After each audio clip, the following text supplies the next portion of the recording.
subí los 9 pisos. Yo me vengo a despedir. No, porque las escaleras me llevan. Tengo día de clase. No estás, estoy sin ascensor hace 2 días. Claro, yo no subí los 9 pisos. Así que vengo a despedirme, les agradezco mucho la vida que hemos llevado. ¿Cómo subiste? Pero yo en la próxima Sentabas subida en me quedo. 9. Explica. Me regaló un compañero recién, que no fuma más. Esto es para mi novio Cositas.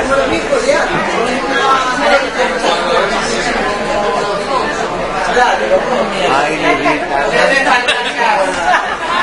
Che, vos me regalaste algo que está fallado. Ahora se vende. A ver si no. Seguro está bien. Tiene que ser bueno. Ay, la pipa. Mirta no te creía, Esa es la de la paz. No, este no. Sí se puede. ¿Qué era eso? ¿Cómo es el tabulador? Como vamos a hablar un tema tan triste, me estoy poniendo en... No, es que no me traen el agua. Ah, ahí te digo. En casa no hay agua.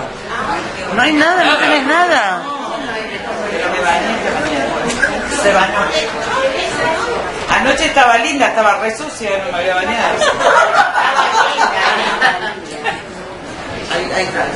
Por eso no me le puedo lavar el pelo, nada, hoy me la lavé también. Ah, pero la tenías linda. Tenía una mugre, puso una colita. Al final de lo de Mirta, hiciste el recogido también, porque ya no aguantaba más el calor. Hago lo que hago acá, ¿vieron? Me recogí con la mitad a comer gente a casa, ya termino de comer.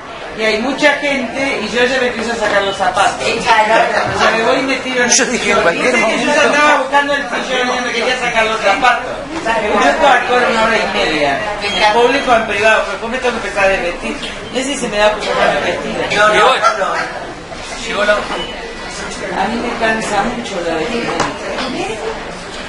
yo estoy tardando porque estoy buscando el encendedor. Bueno, no fumes. Ahí, dice Lilita. Bueno, te contaba que hoy vamos a dar, El micrófono. porque esto es algo que viene de la Argentina.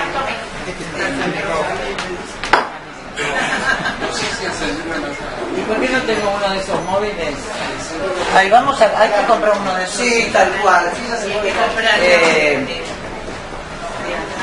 Hoy vamos a dar una clase que traigan el pizarrón, que tiene que ver con qué pasó con el narcotráfico en América Latina.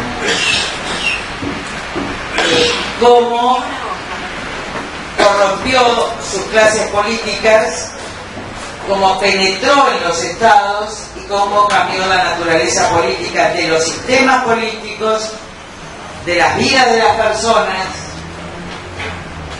y donde hoy prácticamente domina gran parte de Brasil, gran parte de la Argentina.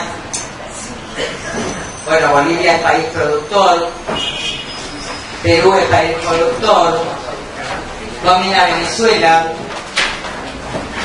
ha dominado Colombia, que era el primer país, ha dominado el Caribe, porque ahí van a encontrar personajes argentinos, y ahora domina México. Digo, Colombia, Caribe, después México, y como consecuencia de esto, toda la América Latina. ¿Está?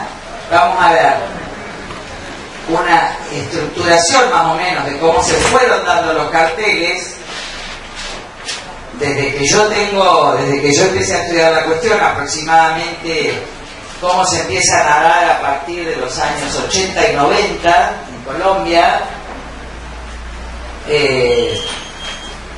cómo empiezan a funcionar los bancos internacionales en el lavado de dinero, de la droga, cómo tiene repercusiones esto en la Argentina, qué es el cartel del Caribe, y después vamos a ver, bueno, la batalla que da Colombia con la ayuda de Estados Unidos, el efecto cucaracha y la toma de México.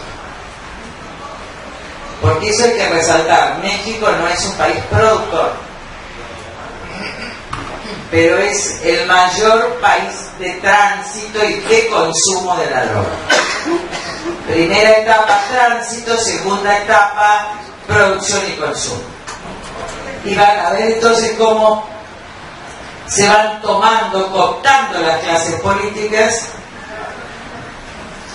y ahí vamos a entender lo que pasó en la Argentina. ¿Está? ¿Tenemos un mapa de América del Sur?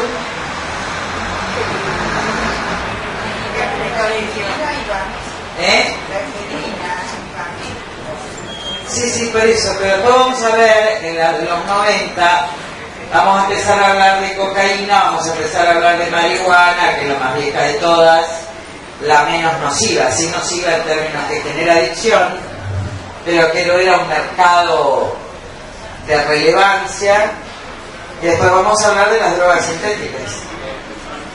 La efedrina es para drogas sintéticas, y los otros productos que se están comercializando ahora, porque han cambiado el negocio, pero el negocio sigue desde que volvió a nivel.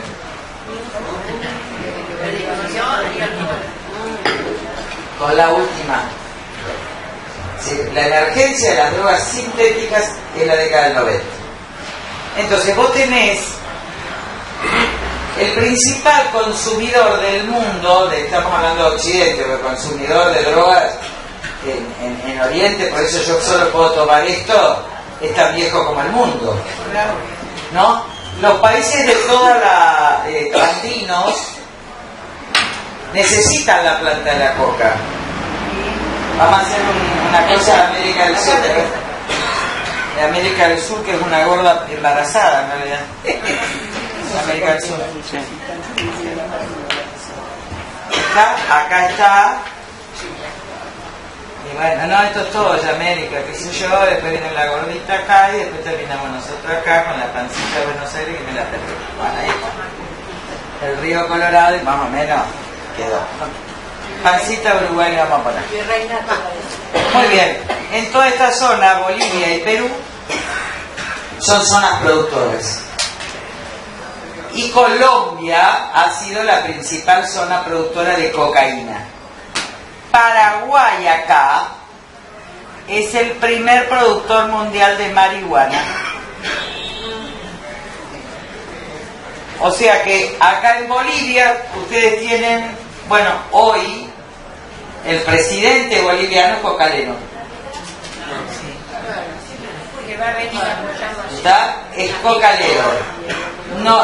Yo no tengo una mala impresión del gobierno de Bolivia. Lo que les quiero decir es que es cocalero. Lo que quiero decir está por la legalización, de hecho, y ha trabajado siempre en el negocio de la coca, que no termina de ser ilegal en los países productores como Bolivia, porque ¿qué van a producir? Petróleo y coca. Ahora está cambiando, salvo Santa Cruz de la Tierra, que han hecho extensión de la frontera agropecuaria, etc. Ahora, para vivir en las zonas de las alturas en general, el té de coca, el coqueo, que ustedes lo ven, es una tradición local para sostener la altura. No. Yo trabajé un año ahí en la mina. Sí, pero vos sos extraterrestre, querida. Yo llego a México y tuve que tomar 3 pastillas. No tenés mucho cachete. Y estaba a 2.400. Imagínate la paz. Cuando van al Cusco. En el Cusco yo me comí chorizo. ¿En el desayuno es americano? ¿No? Bueno, depende, yo no sé, pero la mayoría de la gente tiene enormes problemas. Muy bien.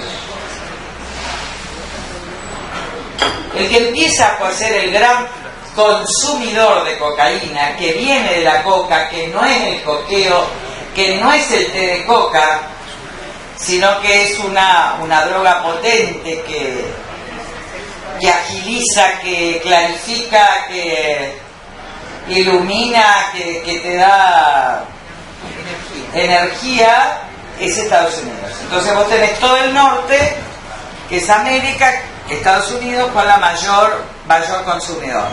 El otro gran consumidor es Europa, pero en relación a América Latina, el gran consumidor es Estados Unidos. Entonces vos tenés acá producción y venta. En su momento, el gran proveedor de los Estados Unidos, ¿quién era? Colombia. Entonces vos tenés lugares donde se produce la droga. Después vamos a hablar del Paraguay. El Paraguay es la ilegalidad absoluta. Yo creo que habría que dejarlo. Porque es muy gracioso. Es decir, vos te vas a una residencia y te dicen, acá tenemos 5 autos, pero son todos truchos, todos son james, qué sé yo. Ahí la gente compra los autos que roban en la Argentina.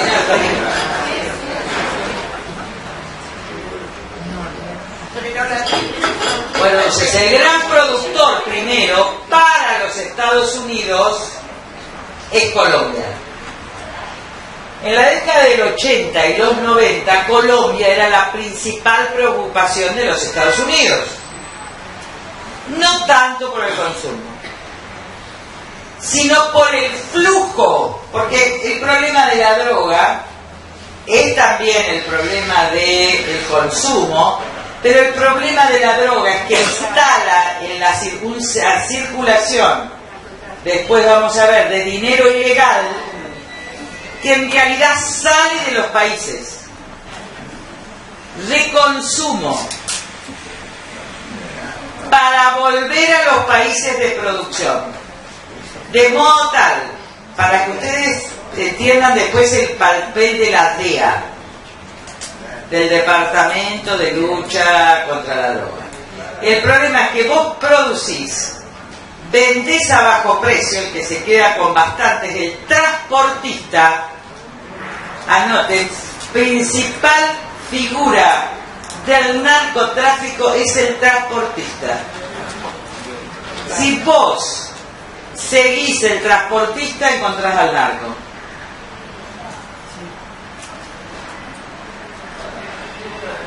Porque los que producen coca lo producen a bajo precio. Imagínense los colores. Mirá que lindo este mapa, este que hemos crecido, avanzado. Cuarto grado. Pero como algunos chicos acá no pasaron el cuarto grado, los más chicos, los más grandes terminamos todas las cosas. No sé ustedes. Entonces, producen a bajo precio, vos tenés un transportista, que es el intermediario, que es el narco. Y tenés que entrar a otra frontera, ¿vamos? Este tipo se queda con buena parte de la torta como la etapa de comercialización, es más que el transporte acá. O sea, no es el transporte de mercadería, cosas o personas legal, sino que el transportista, claro, es un contrabandista, sería un pirata de los mares o de etcétera, que asume los riesgos, que traslada la droga, con lo cual esto encarece enormemente el producto que llega en forma ilegal y que se vende en forma ilegal. Cuando vos llegás, cuando la droga llega, la cocaína, pongamos, vamos a poner un ejemplo, vos tenés organizaciones, en general, que estuvieron ligadas a las mafias, a los lugares tradicionales de la ilegalidad, por eso vamos a ver que después se vende justamente en las terminales, en los prostíbulos, ¿está claro? Se juntan con los distintos tipos de delitos ilegales tradicionales y empiezan a construirse organizaciones. Por eso van a ver que mafias como la siciliana terminan también en el negocio de la droga. Pero, ¿quién era el gran productor de los Estados Unidos? Volvamos a decir, Colombia. El problema en Colombia fue, en los años 80, en los años 90, obviamente México siempre tuvo, ahora les voy a contar el cartel mexicano, pero nosotros ya lo entendieron. Esa es la anterior. Esa era cuando Victoria estaba contra el custodia federal.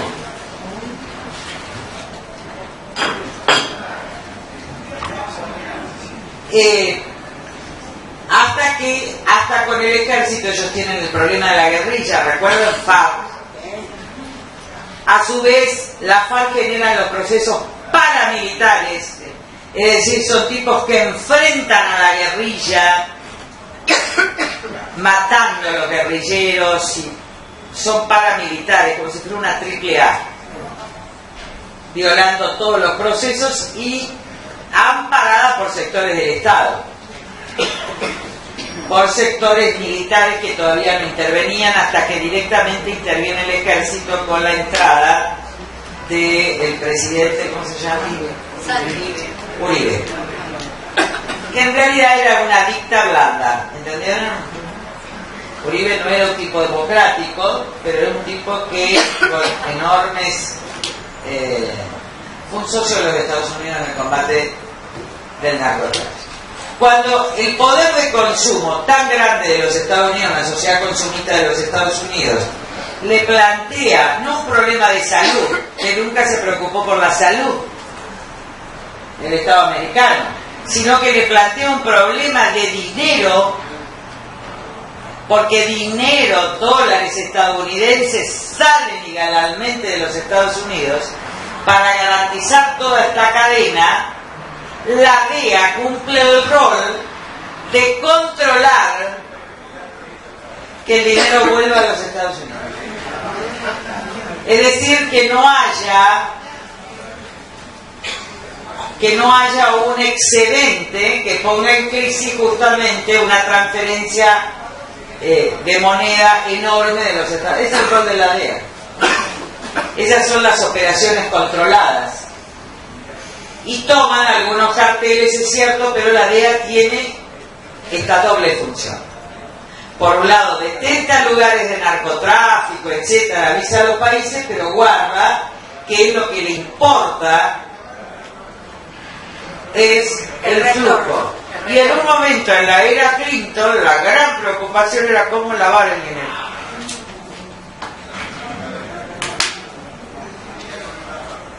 Ustedes tienen Las Vegas. Es decir, lugares de juego en los Estados Unidos fueron avalados durante distintos gobiernos, construcciones para poder lavar, legitimar excedentes de dólares ilegales que se secuestraban, etcétera, etcétera. Esto es así. La historia que le estoy contando no hay bueno ni malo, sino que esto además planteó enormes problemas ¿a quién? Al sistema financiero.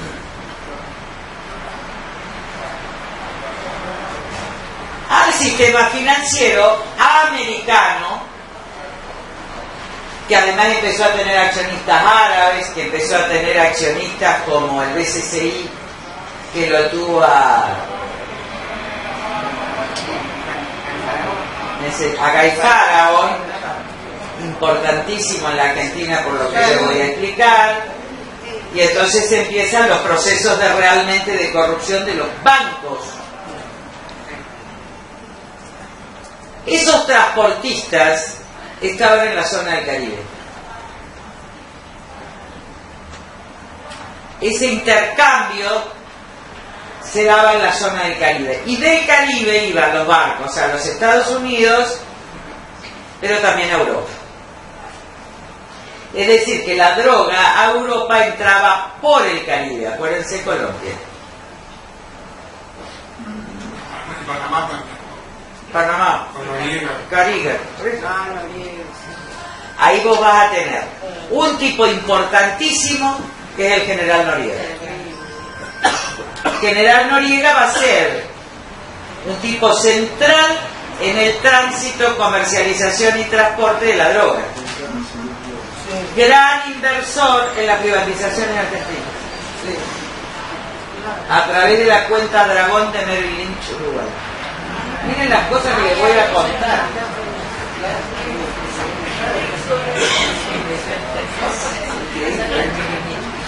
Esta es una. Hay otra que es Caribbean, que es una conexión con una empresa española liderada por un español argentino. La empresa es Pesca Fina y el señor es Jorge Antonio. La operación La Argentina.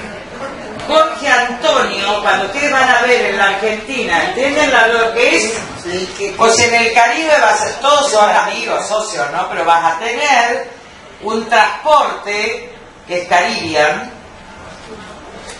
y van a tener un banco que se llama Medellín. ¿Se acuerdan la caída del Medellín acá?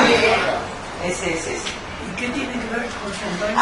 Jorge Antonio era el que manejaba todo esto. En Uruguay. No, acá en España.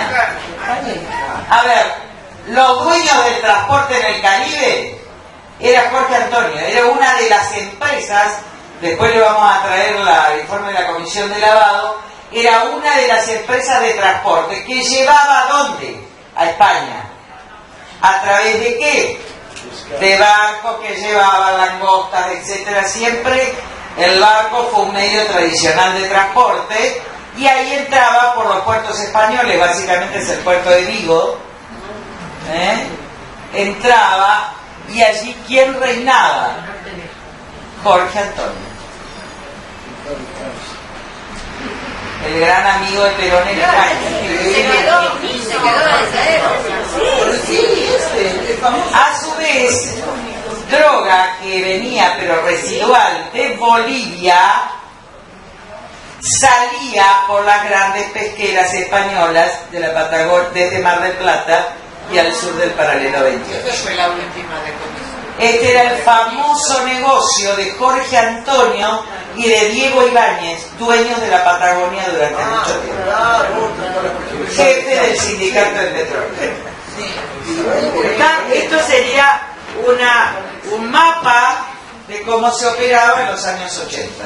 Esta droga que salía por acá abajo se imagina que era muy costosa, porque vos la tenías que traer, en realidad entraba por Bolivia, salía por una zona de Catamarca, seguía por Chile, volvía a entrar, terminaba obviamente el principal puerto, Mar del Plata. El último de comisión. Mar del Plata, el primer caso en la Argentina durante la década de Menem que estalla es el Estrella de Mar. La famosa Estrella de Mar, que era la empresa que tenía en Mar del Plata Jorge Antonio. La pesquera, que se llama Operación Langostina. De Menem. ¿Está claro? Ahora,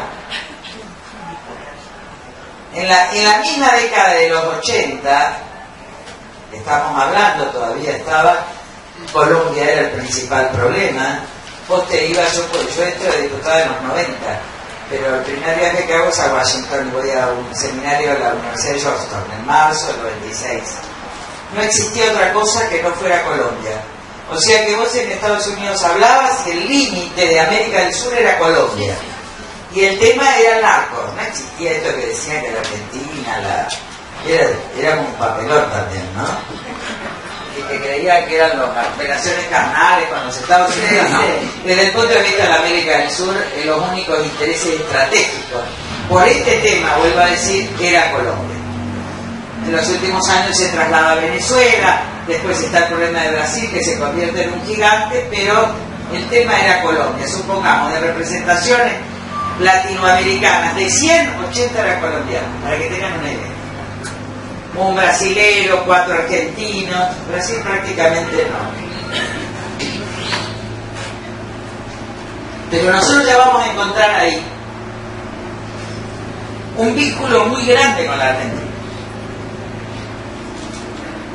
A través de Jorge Antonio. Jorge Antonio es uno de los carteles, es una de las del transporte, fíjense, que lleva la droga desde Colombia alrededor del Caribe, parte de los Estados Unidos y el resto la entrada a Europa, que es la entrada por España y Ámsterdam. Norte de España y Ámsterdam. La otra entrada siempre fue Holanda. Fíjense las vinculaciones de por qué nosotros vamos a estar muy complicados. En la década del 80, en el año 86, Jorge Antonio trae a la Argentina 86, gobierno de Alfonsín, que vienen de Asunción. Jorge Antonio, que todavía vivía, trae a la Argentina dos personajes que ustedes van a conocer mucho en la década del 90. Uno se llama Alcázar y el otro se llama Guy Fawkes.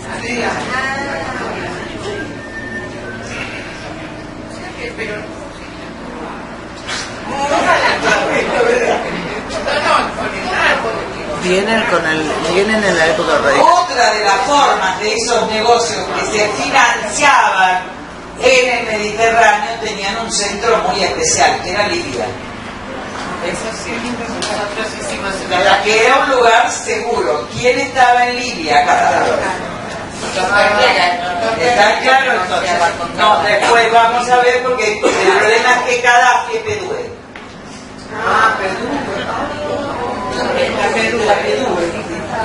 Interesante el tema, ¿no? Es una telaraña. Hasta ahora vamos bien. A ver si tengo un asistente, búsquenme el preinforme de ese. A ver, no, te confundí con Juan. A ver, sí. El preinforme de la comisión de lavado, de ese. ¿Y qué no tiene la Esta es la vez de la custodia de Victoria Cortés y este no es nada de lo que me pasó a mí antes. Aníbal Fernández no es nada de lo que me pasó a mí el año anterior. En la década del 2006. Yo les voy contando algo que yo no sabía el año 90 y pico, ¿eh? ¿Se imagina que yo vivía en el Chaco? Era chaqueña, aborigen. Esto es lo que fuimos, está todo documentado oficialmente. Vienen ellos. Alrededor del año 87-88 gestionan la radicación del PCCI de Guy Fawkes en la Argentina. PCCI, no sé cómo se llamaba bien, porque yo... Ese es el grupo inmobiliario que tiene tanto complejo inmobiliario. Informe de lavado.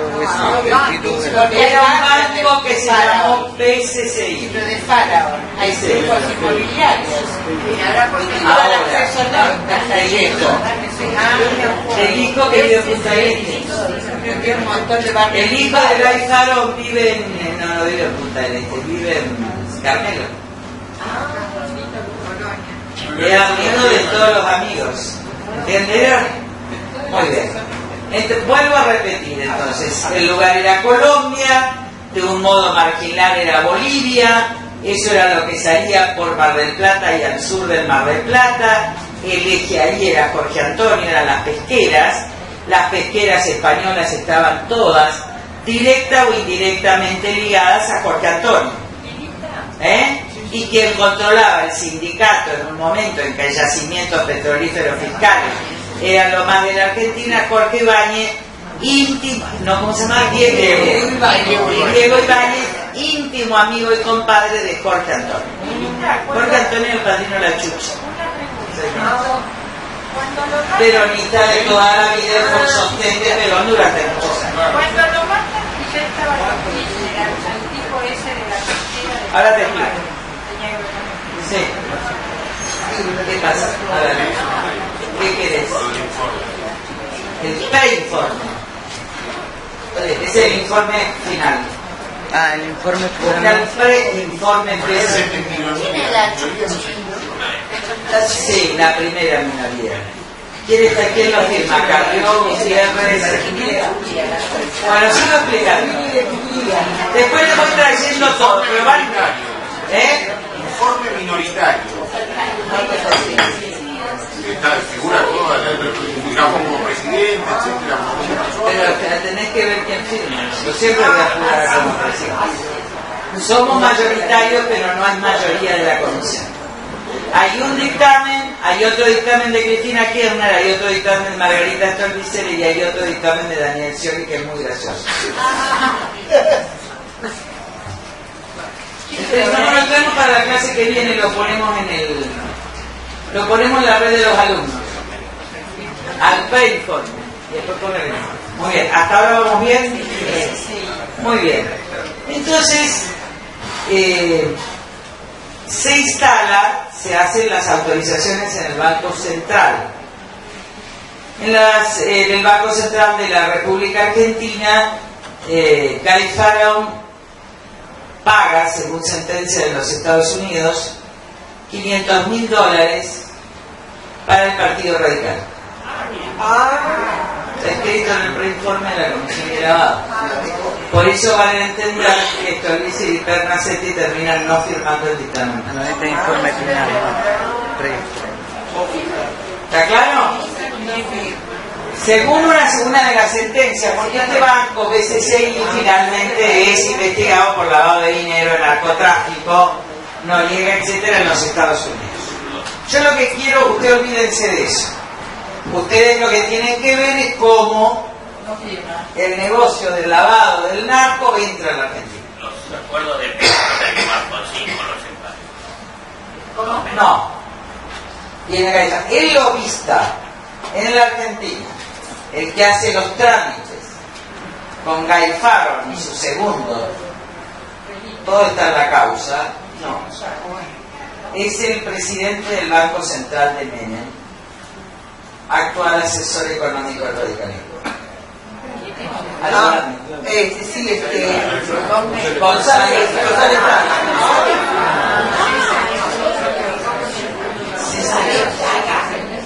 El estudio de González Fraga, único imputado después en la causa del BCCI, es el estudio que tiene a su cargo el trámite del reconocimiento del BCCI por el Banco Central de la República Argentina, y el Partido Radical cobra $500.000 de los años 80. No voy a dar nombres porque no sabemos, creemos que por las personas que recibieron el dinero se trató de plata para el partido o para nosotros. ¿Entienden? Por las personas que eran presidentes, por eso no digo los nombres, se trató de gente que murió en la pobreza, etcétera. Son personajes importantísimos del Partido Radical. Pero estas operaciones se gestaban fuera, en todo caso, del propio directorio del Banco Central. Por eso no quiero... Pero está escrito en el preinforme.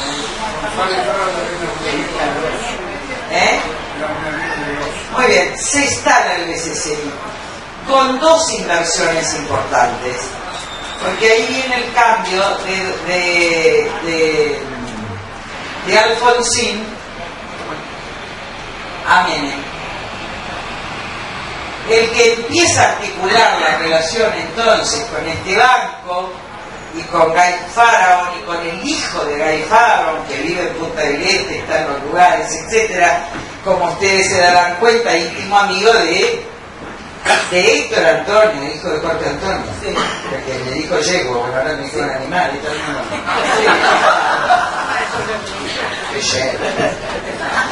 Me pusieron un nombre, la carrió, con K.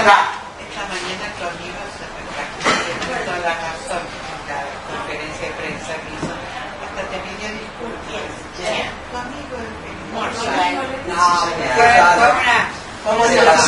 Se pasó y lo dejé.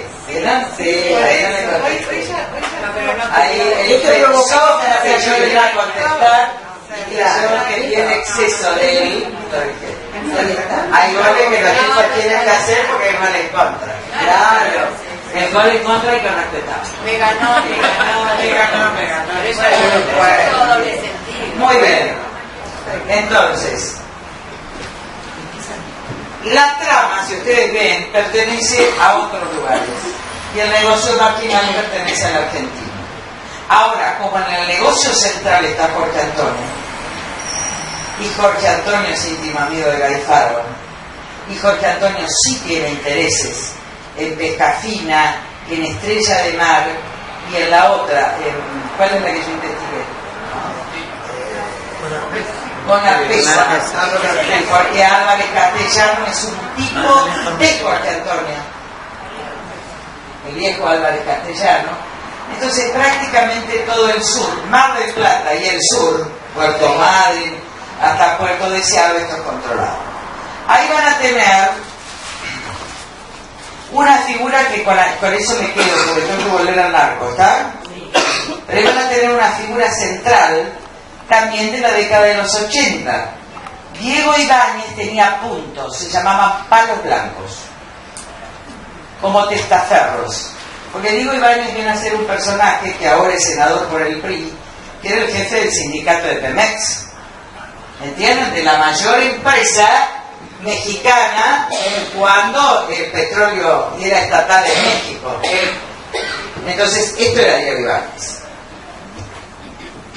Él va a tener lo que se llama palos blancos. Palos blancos son testaferros. Son tipos de él en la Patagonia. Uno de esos tipos es un catamarqueño que se llama Bombón Mercado. Que se casa con Alicia Keller. Y el sindicato de petroleros, está claro toda la relación con la pesca y todo, es el primer financista de la campaña intendente de Néstor Kirchner. Ahí ustedes van a entender muchos negocios posteriores. De la pesca, de la salida, ¿entienden? El sur entonces es una zona importante, pero marginal en relación al gran negocio del Caribe. Muy bien. El BCCI se instala y va a lavar dinero. Esto nunca se llevó a aprobar, la causa se cerró en los Estados Unidos, a través de un hotel que hoy es el Four Seasons, que es el Hyatt, ¿sí? Y a través de plantaciones de jojoba. Ya estamos en la época de Menem. Pero no estamos hablando de droga en la Argentina. ¿Está claro? Estamos hablando de lavado de dinero a través del BCCI con esto. Estamos llegando a la década del 90. El centro de la cuestión es allá. ¿Cómo era México? Fines de los 80 o 90. Bueno, vamos a hablar de Colombia, perdón. ¿Quién era el cartel? Había dos grandes carteles más importantes en Cantón, el cartel de Cali y el cartel de Medellín. ¿Cómo se define por qué se llaman carteles? O sea, no se escucha nada. Carteles, ¿por qué se definen o se llaman carteles? Cárteles, en realidad, porque son los grupos mafiosos que controlan Una asociación ilícita. Una asociación ilícita. Vos podés tener, miren, vos tenés dos tipos de carteles. Yo le digo carteles, pero no soy carteles. Ustedes llámenle como a la quiera, porque ustedes saben que yo capto los nombres de las personas. A los novios, a los maridos, a los hijos y todo, ya hablo. Ahora, ustedes pueden tener, y esta es una buena diferencia, dos tipos de carteles. Cárteles. O hay cárteles, o el Estado, el gobierno es. Donde no hay cárteles, es el gobierno. En Paraguay, por ejemplo, era el Partido General, el Partido Colorado y los militares. Si alguien fue a Asunción alguna vez, va a encontrar una casa que estaba en el centro que se llama Cambio Guaraní. Cambio Guaraní era el lugar donde vos cambiabas todo lo que querías en Asunción, con ramificaciones en Ciudad del Este. Ese era primero de Stroessner y después General Rodríguez. Y era el lugar del lavado de dinero con una sucursal del Arco en Paraguay. O sea, Paraguay nació siendo lavado de dinero, no solo de la droga, sino de toda la ilegalidad de los robos de autos, piratas, secuestros, de lo que a ustedes se les ocurra. En esa década 76, vamos siguiendo Paraguay, no sé por qué, es que se van a confundir si yo no vuelvo, Sí, porque ahí me meto en Uruguay, es un desastre. Vamos hasta ahí. Colombia. No, vamos a Colombia. Dos carteles, Cali y Medellín. Principal cartel Medellín. Yo voy a hablar. Principal hombre, Escobar Gaviria. ¿Cómo se llamaba? Pablo Escobar Gaviria. Vamos a ver lo que va haciendo Pablo Escobar Gaviria, porque esto tiene una pertinencia absoluta en la Argentina acerca de cuál es la mecánica. Pablo Escobar Gaviria, en su cooptación de territorio y de clase política y de clases medias, fue dueño de Medellín.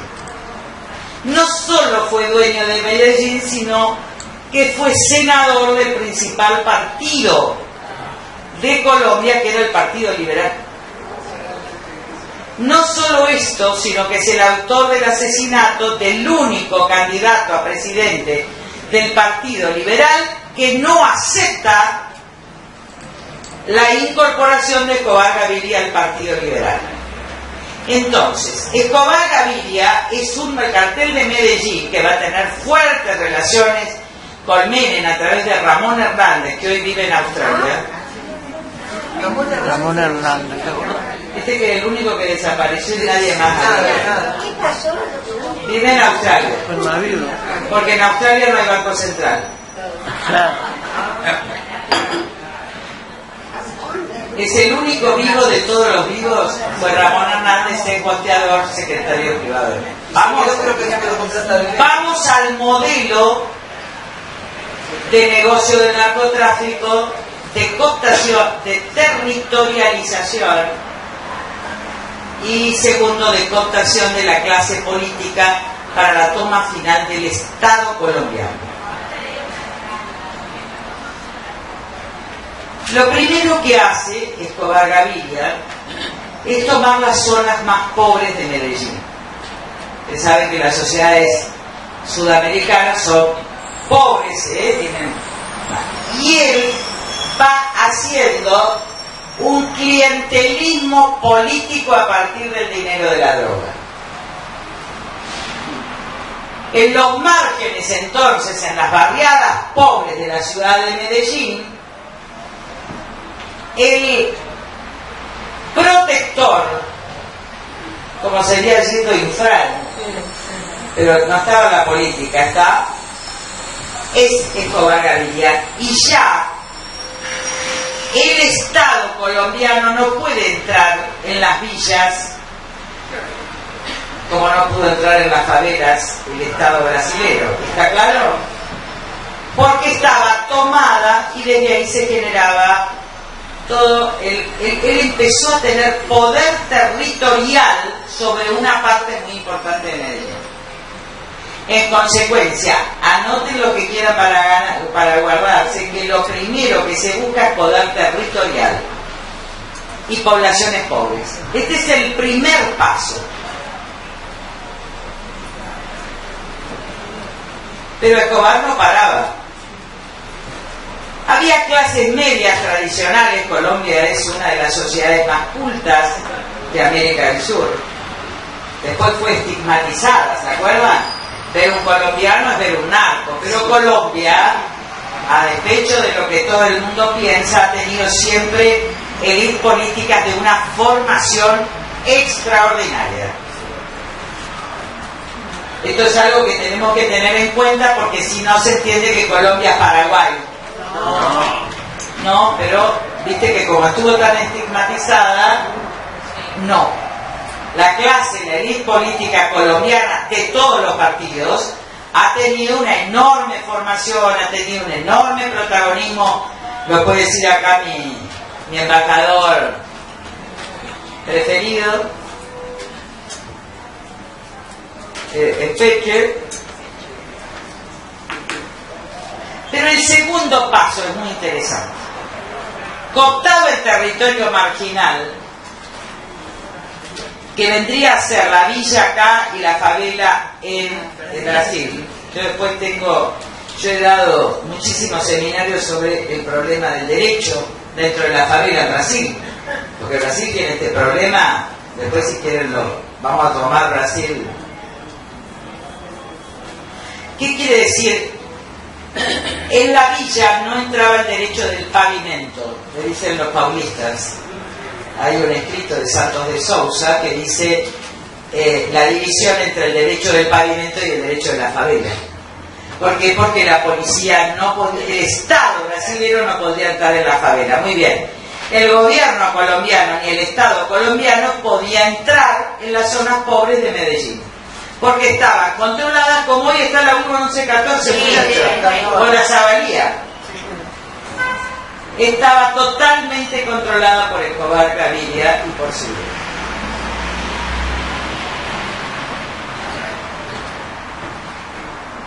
El segundo paso de Escobar Gaviria es empezar a tomar a las clases medias empobrecidas. Sobre todo porque Escobar Gaviria necesitaba legitimarse socialmente. Porque los narcos necesitan el ascenso social. Y empiezan a trabajar para Escobar Gaviria, por ejemplo, uno veía en Medellín, esto contado por gente que vivía esa época en Medellín, tenemos muchísimos testimonios, supongo que apellidos tradicionales empobrecidos que empezaban a cambiar su nivel de vida, los autos, etcétera, y que empezaban a trabajar. Generaciones que hoy tendrían 50, ahora tendrían 50 y pico de años, está jóvenes, a grandes, para Escobar Gaviria. Pero si hay Estado, el narcotráfico no puede. Y ahí viene la tercera etapa. Dice que cerraba los boliches. Me cuenta una chica que ahora es grande, está casada con un argentino, y yo estaba en el boliche a las 12 de la noche, usted cerraba el boliche y era whisky libre para todos, cocaína para todos. ¿Entienden cómo van tomando los jóvenes? Entonces, en los boliches estoy hablando de la clase alta de Medellín. Yo ya no estoy hablando, después vamos a ver lo que pasó en la Argentina, con lo cual esa sociedad, directa o indirectamente, en voz baja o en voz alta, estaba dominada por Escobar Gaviria. ¿Qué hace Escobar Gaviria? Se mete en el principal partido. Primero financia campañas, vamos a otra etapa, financiamiento de líderes del Parlamento, de diputados.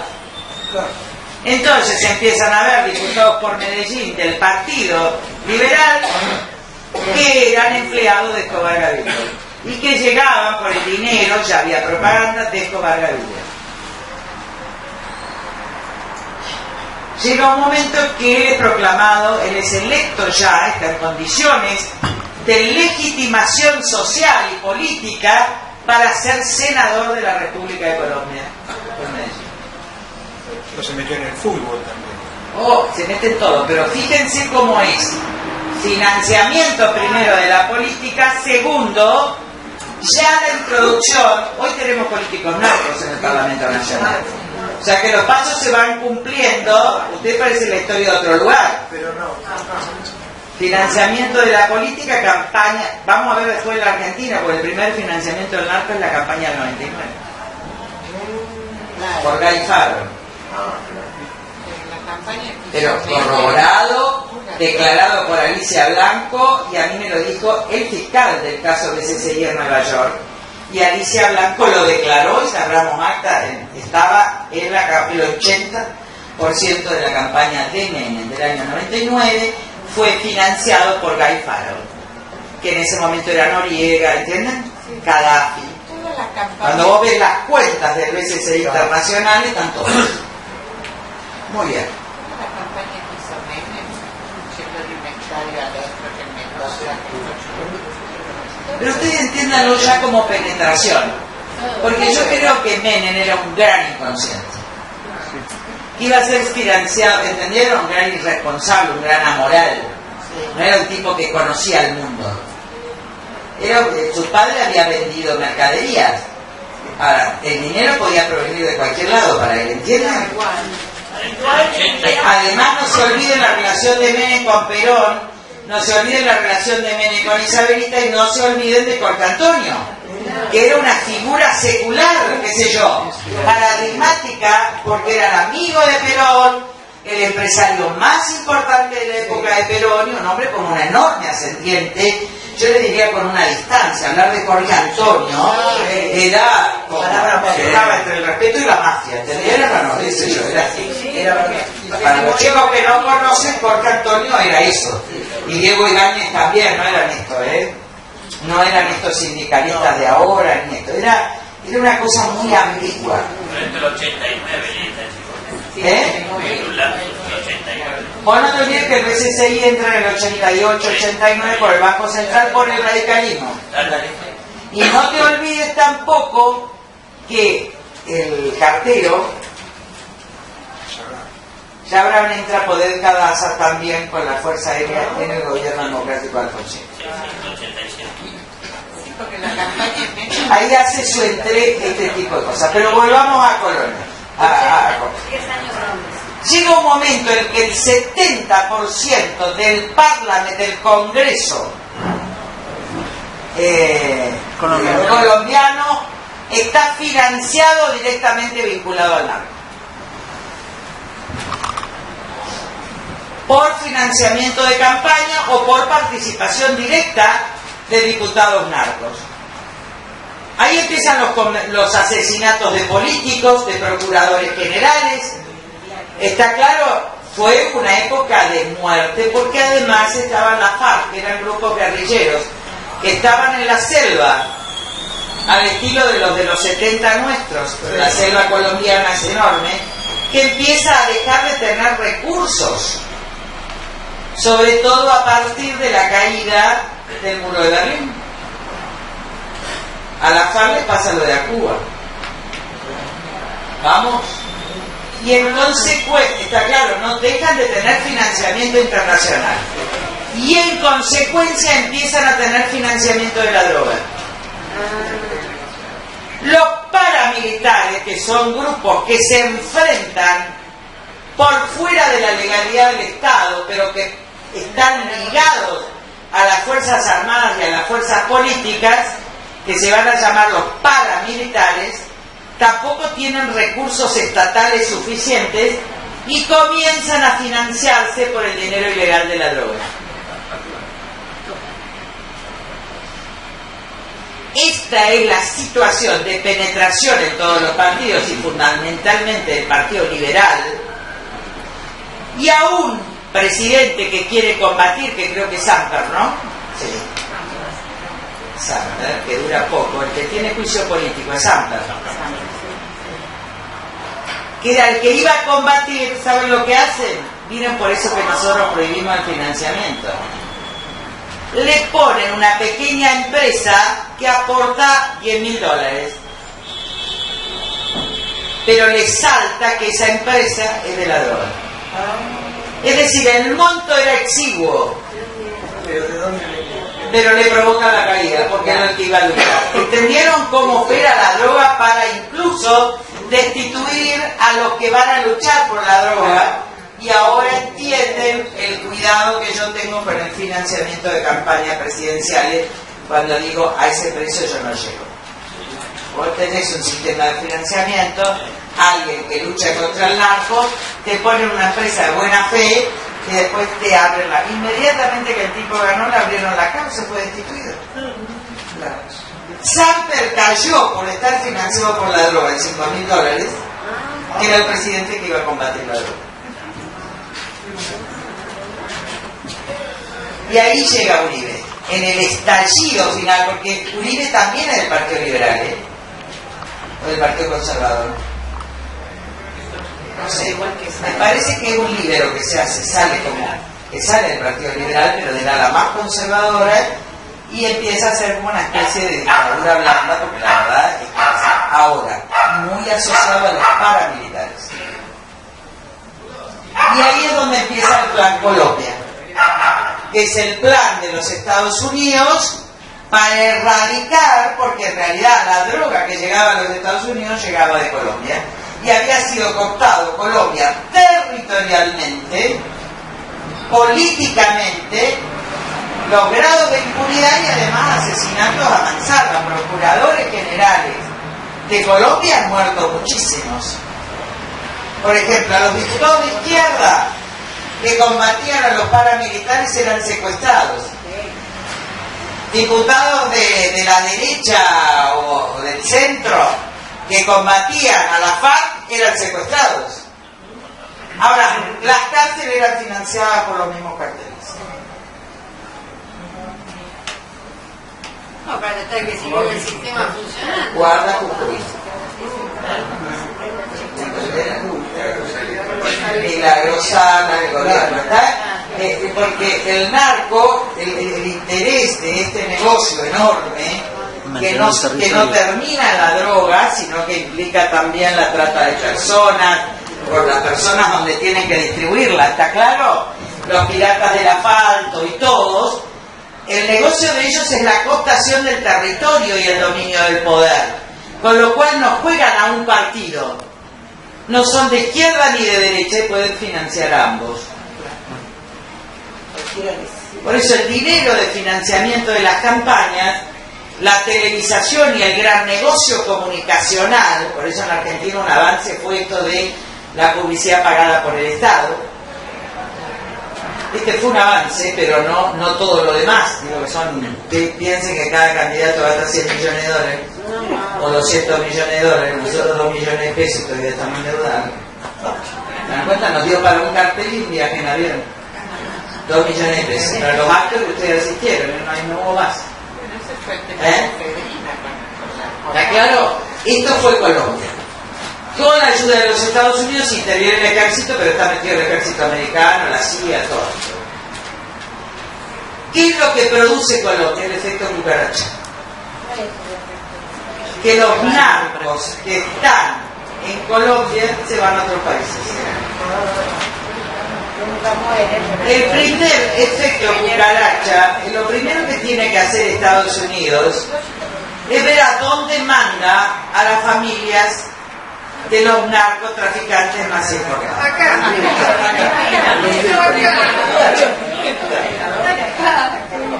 El acuerdo de Menem en las relaciones carnales con los Estados Unidos es que la familia de Escobar Gaviria venga a la Argentina. Eso es así. Pero el efecto cucaracha, ¿entendieron cómo es? Combatido el narco, se van a otro lugar. Los jefes viven en un lugar, los miembros viven en otros lugares.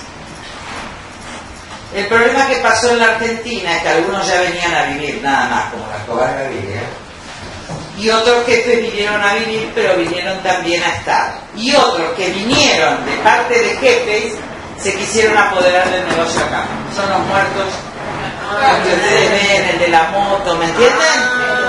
El de la moto, etcétera, pues se quieren apoderar del negocio de los jefes, que muchas veces están presos en Colombia o en los Estados Unidos.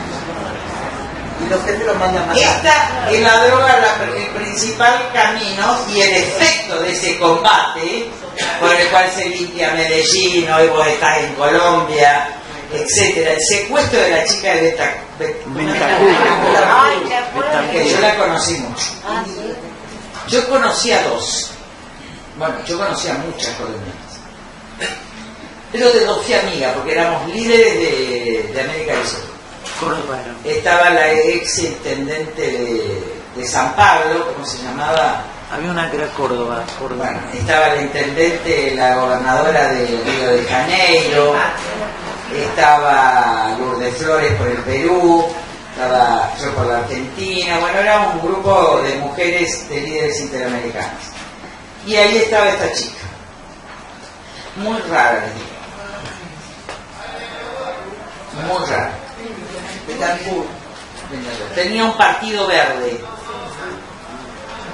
No era, ¿entienden? No era una jugadora clara. Ahí la conozco yo a Pilar Córdoba, la morocha, que después viene y soy íntima amiga de Pilar Córdoba, hasta que me deja de hablar en la época kirchnerista. ¿Qué pasó con Pilar Córdoba? Una negra divina. Divina. A ella, ¿quién la secuestra? Ella es de la izquierda del Partido Liberal, es decir, del mismo partido que dio lugar a Escobar Gaviria. Y también del mismo partido de donde sale Uribe, gran opositor a Uribe. Y de izquierda, digo, con una posición muy en contra, y yo estaba de acuerdo, con los paramilitares. Pero al mismo tiempo, después se va a ver con una cercana relación con las guerrillas. Ella es secuestrada por los paramilitares. Siendo senadora, fue por casi 20 años senadora en Colombia.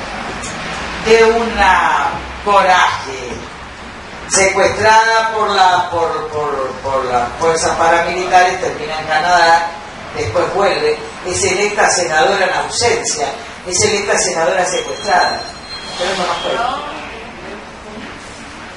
Con su hijo viviendo en un departamento en Canadá con un colchón. Esa era la vida en los 90, estoy hablando del año 95. Bueno, vuelvo a la Argentina del cartel de Medellín. La Argentina de los 90, el cartel de Medellín estaba directamente vinculado al expresidente Menem. Y quien manejaba ese vínculo era directamente el Ramón Hernández. Es el cartel, el viejo cartel político, el del norte, que viene de Bolivia. Por eso son dos carteles los que se enfrentan. El cartel del norte, que estaba comandado, cuyo presidente más especial era Romero Padre, Sadi, que lo lleva a Menem al poder. Por eso Menem va a tener dinero de todos lados. ¿Me siguen? Un intendente del conurbano bonaerense, de Lomas de Zamora. ¿Qué le dicen cabezón? Ese era el cartel del norte que se reunía en Catamarca en lo de Sal. Y es el que postula a Menem como candidato a presidente. Lo lleva. Esa es la droga que viene del gobernador Massa, Ruta 34, y empieza a salir por otro lado. Muy bien. ¿Cuál es la otra relación entonces? En la Argentina, en el año 89, la campaña de Menem va a ser financiada. El promotor de la campaña de Carlos Menem es, primero, fíjense que este cartel es político ya. No nace de cárteles.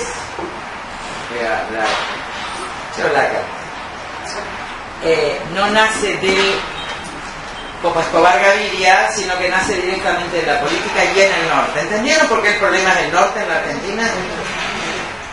Sadi, su hijo político es Menem. Sadi es uno de los hombres de mayor poder porque es presidente de la Comisión de Acuerdos para jueces, embajadores, etcétera, del Senado en el 83. Y además comanda el feudo de Catamarca, por donde pasa, es uno de los caminos. Hay un camino que va por la 34 y hay otro camino que va a Córdoba que pasa por Catamarca. Este es el camino del gobernador Massa a Córdoba y después el camino del gobernador Massa al puerto de Rosario. ¿Vamos aclarando? Esa es la coca de Bolivia. En el año 89 la campaña es financiada, a mí me tocó hablar incluso con este hombre, ¿se acuerdan que reclamaba dinero? ¿Se acuerdan que reclamaba dinero un personaje muy especial, pelado, chiquito? Que dice que un pool integrado primero, es financiado por el BCC. Esto es General Noriega, esto es Droga del Caribe, esto es Jorge Antonio, porque están todas las pesqueras, Estrella de Mar. Cuando uno ve, yo vi la causa judicial, la chuchita, y me dejó ver todos los expedientes, así que nosotros pudimos ver todos los expedientes. Lo que estoy diciendo de esto, están los documentos mandados por Guy Faraon a este señor, diciéndole cómo tiene que coimear a los políticos, todo. ¿A dónde? En la causa BCCI de Servini de Cubría, que terminó en el procesamiento y procesamiento por asociación ilícita de los ROMs. Instancias nuestras. ¿Verdad? Pero en la comisión de lavado, por eso conozco toda la historia. Ahora la conozco más porque antes yo no sabía ni. ¿Se imaginan que teníamos 40 años cuando empezamos a investigar el año 2000? 15 años menos, yo tenía 43. Muy bien.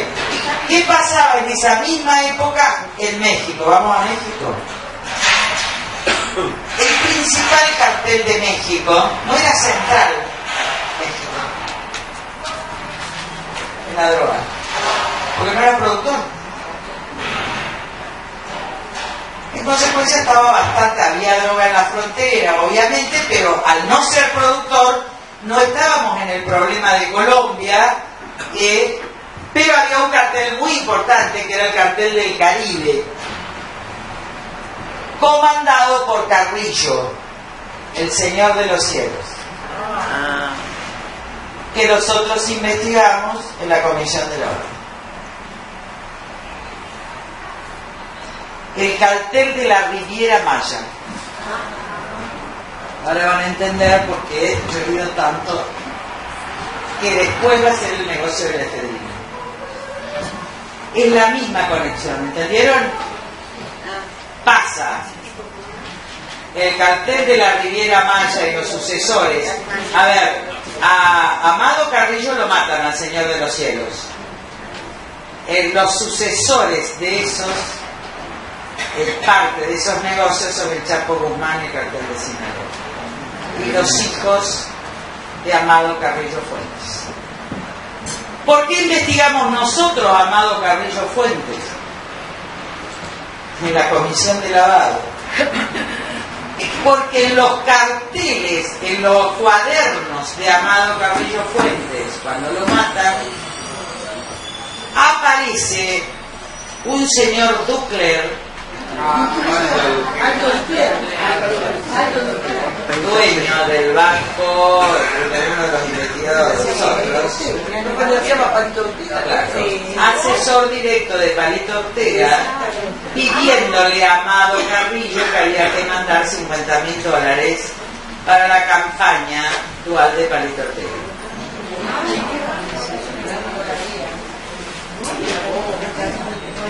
Ducler, cuyo banco es tomado en los Estados Unidos por lavado de dinero del narcotráfico, llega a un acuerdo, pero devuelve el dinero, allá está el proceso de bienes, pero Ducler es el principal asesor. ¿Quién es el secretario de Ducler? Massa.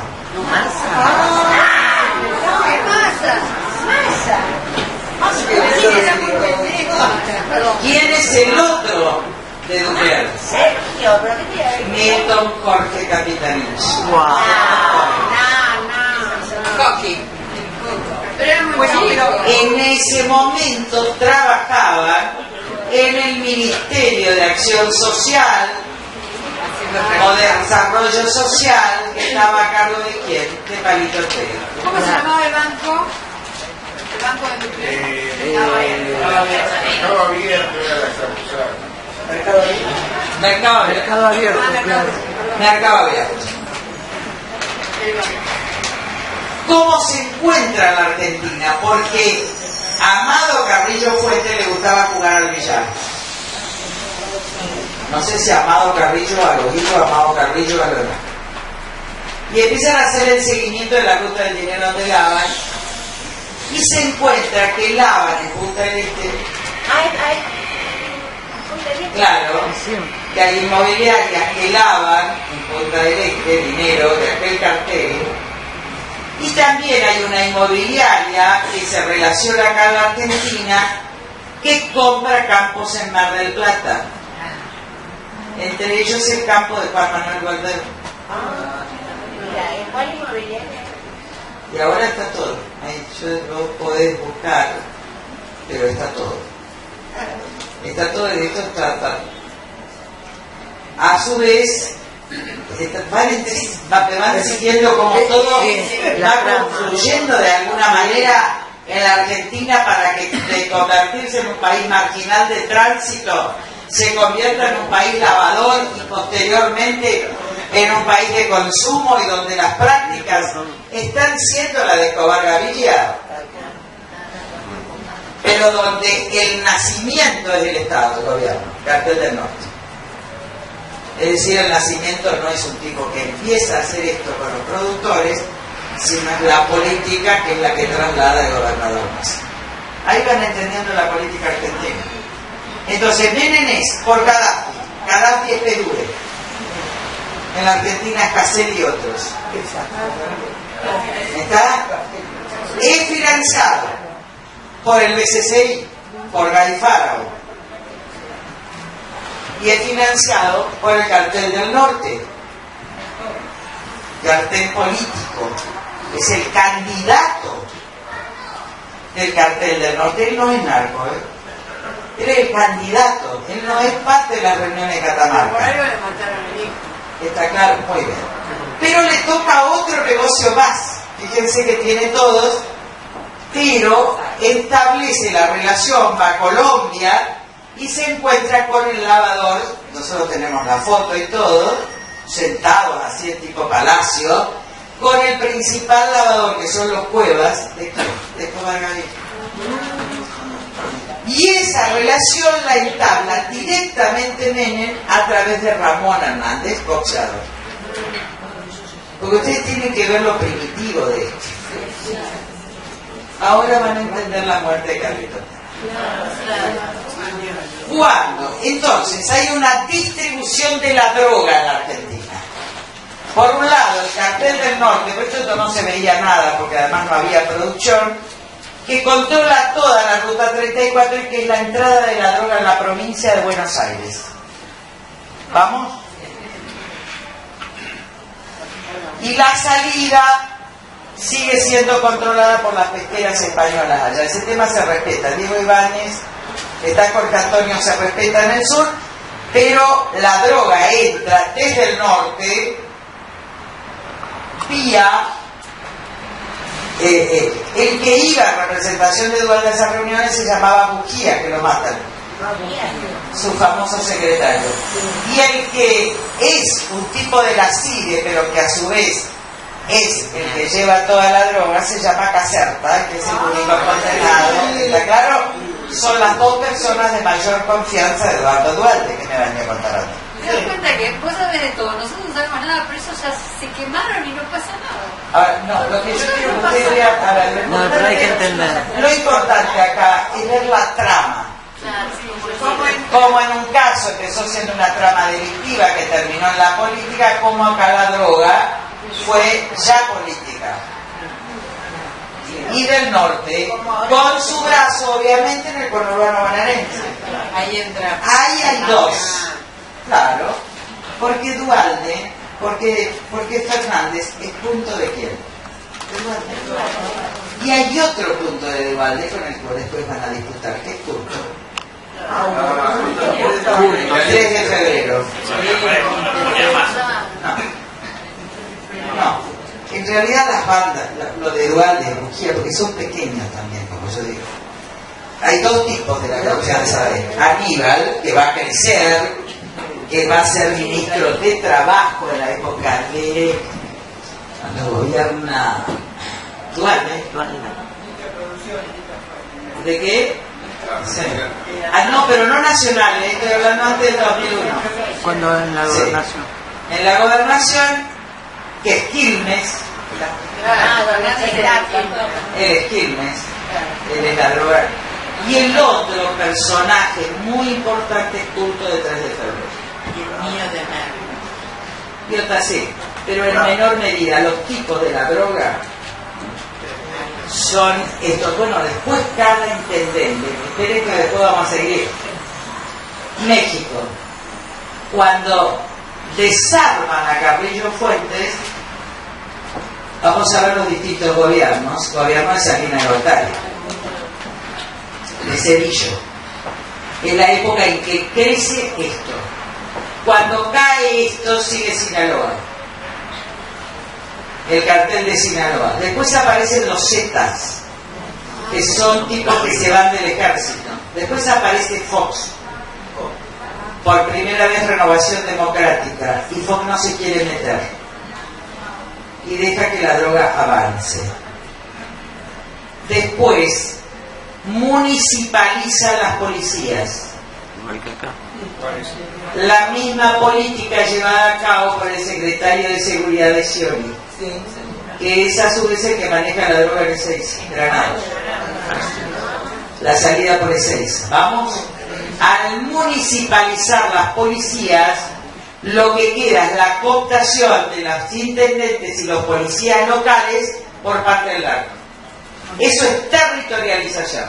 Ya no controlo la villa, controlo el municipio y controlo la policía. A la llegada de Calderón, el 60% de los municipios de México estaba tomado por la droga. Y empiezan las peleas entre los carteles y las matanzas. E incluso en lugares donde vivían los narcos con sus familias empieza a meterse la droga por distintos carteles. Está la envergadura que él mete el ejército. Pero las peleas de la droga no paran porque han tomado el territorio. Hay 3 partidos en México. El PRI totalmente tomado,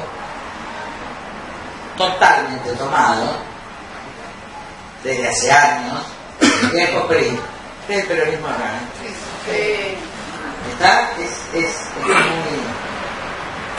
porque no eran democráticos, hicieron muchas cosas buenas en la revolución, pero Cárdenas no es. El otro partido es el PAN, Partido Nacional, que muchas veces cumplió como satélite, que sería la derecha mexicana, que la verdad que Fox arregló. Fox arregló. Calderón puso el ejército, pero la batalla comunicacional era sangre, sangre, sangre. No por lo que él solo combatía, sino por las peleas ya entre los carteles, porque Fox no había hecho nada. Entonces, sin poder el PRI, que controlaba, y sin hacer nada Fox, fue una guerra. ¿Cuáles son? Y después está el PRD, que sería el partido de izquierda, fundado por Taute como Cárdenas, el hijo de Cárdenas, el padre de la revolución, que sería la izquierda mexicana, del cual proviene López Obrador. Muy bien. ¿Cuáles son los estados totalmente tomados por la droga, los gobernados por el PRD? No hay municipio ni partido que se salve.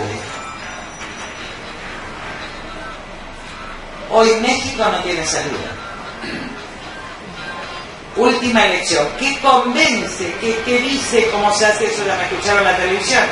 ¿Cómo hacen el fraude con Televisa? Ahora, ¿qué decían? Lo que dice la Argentina. Va a llegar Peña Nieto, que es hijo, nieto, bisnieto de tipos de lo más corrupto del PRI, del Estado de México, y Televisa lo hace gobernador. Después lo hace presidente.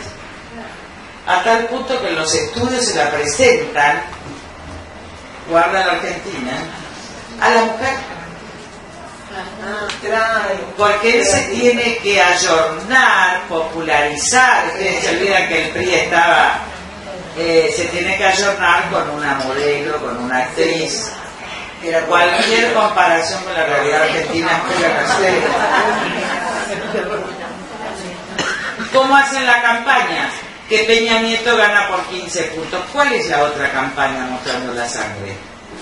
Que solo el PRI puede gobernar.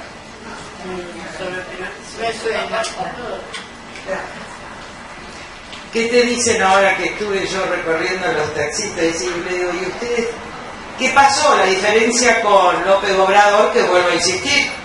Hoy el PRD, el que acaba de ganar es un tal Navarrete, que es el tipo de Guerrero, donde mataron los normalistas. O sea que el PRD no tiene salida. Taute Cárdenas se quedó como el viejo fundador. La izquierda, sí, la izquierda es la más tomada por el narco, el PRI obviamente, y también el Partido Nacional. No hay salida. No hay salida porque la cooptación fue municipal. No hay salida para la gente. Claro, están en una cárcel. Ahora, ¿cómo votó la gente? Votó por el carcelero. Inmediatamente de eso vieron las muertes, porque claro, esta es la legitimación de una política. En consecuencia, los intendentes se sienten dueños de la droga. Y en consecuencia, los militares, los intendentes de las fuerzas federales y las fuerzas locales mataron a los normalistas porque estaban haciendo reclamos en la ruta. ¿Qué más pelean los narcos hoy? Pelean los puertos. ¿Con quién se enfrentan? Los narcos y la mafia china pelean los puertos del Pacífico. ¿Contra quién pelean? Contra los productores.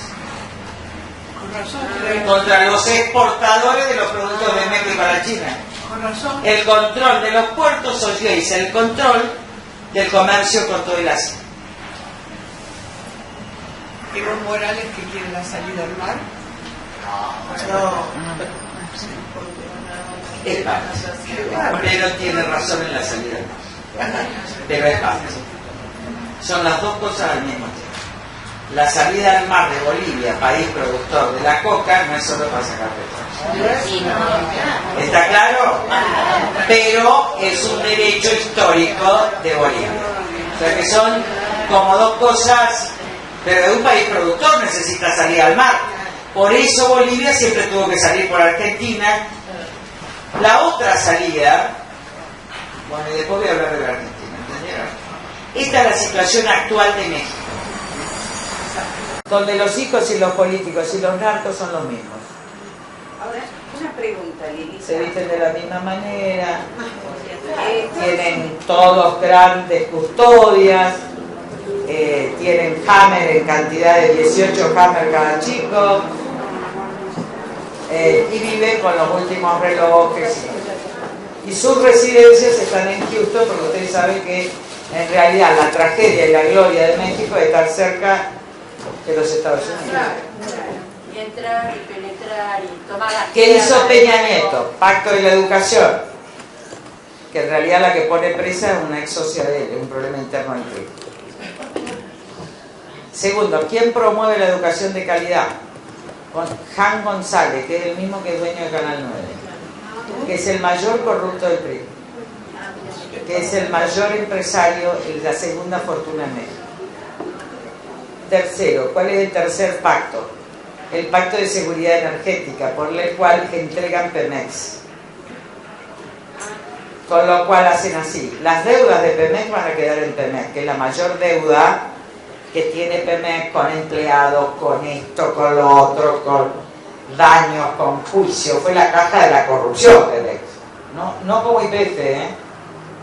IPF no fue una caja de corrupción generalizada. La Pemex es la caja. El jefe del sindicato, senador del PRI, vive en mansiones, porque viste que además los mexicanos. Sí. Muy bien. En la entrega vacía Pemex y con el petróleo y explotación de alta mar, etcétera, con México, Estados Unidos se asegura con los acuerdos con Canadá la seguridad energética en la guerra por el petróleo, donde está dispuesto a bajar el barril para fundir a los países de la OPEP. Canadá está muy metido. Por eso el petróleo va a bajar, lo cual no viene mal, o sea, va a producir una crisis mundial sin precedentes, pero no viene mal porque bajan los alimentos del mundo por el transporte, lo cual significa para nosotros, entendieron, que baja el precio de los commodities. Bajan los alimentos porque baja el precio del petróleo, porque el precio del transporte en materia de alimentos para países no productores de alimentos era terrible. ¿Está? Entonces, este es el segundo pacto, y el tercer pacto, institucionalización del cartel de Sinaloa. ¿Quién estaba preso en la Argentina? Ay, ahí está mi peluquera que ahora le tengo que ofrecer. Pero no. ¿Quién estaba en la Argentina? En la Argentina estaba preso el Chapo Guzmán, jefe del cartel de Sinaloa. Asume heredero de Sinaloa, pero también heredero de todos los negocios de Carrillo Fuente, cartel de la Riviera, que empezó con el negocio de la efedrina. ¿Está claro? Túnel de 1500. ¿Durante qué época se escapa? Cuando vuelve Aníbal Fernández Argolán. En julio de... ¿De dónde? Aníbal Argolán.